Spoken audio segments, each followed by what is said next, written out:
Muling lumabas ng bansa si Vice President Sara Duterte. Mula Kuwait, didiretso si VP Sara sa The Hague, Netherlands para asikasuhin ang kaso ng ama nitong si former President Rodrigo Duterte. Narito ang Agenda Weekend Report ni Hannah T. Out of the country ulit si Vice President Sara Duterte.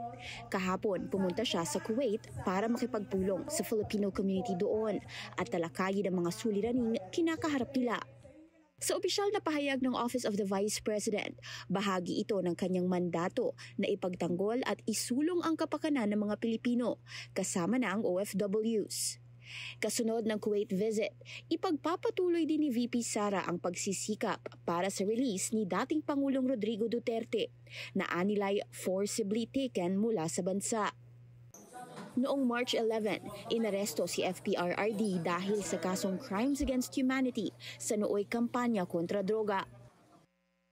Idiniin ng OVP na ang kanyang official engagements ay alinsunod sa batas at government regulations.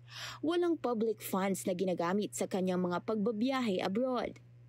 Ang palasyo naman, hindi na bumitiw pa ng detalye sa mga biyahe ni VP Sara. Sabi ni Palace Press Officer Undersecretary Claire Castro, hayaan na lang ang OVP na magbahagi ng mga biyahe ng bise ngayong buwan. Nakapagtala na ng sunod-sunod na foreign trips si VP Sara.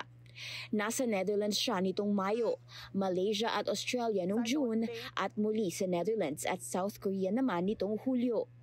Kasabay ng trips na ito, umigting ang mga batikos laban sa kanya.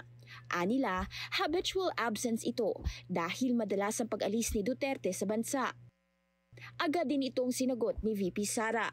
Anya, wala itong basihan at kailangang harapin ng OFWs na frustrated daw with what's happening in our country.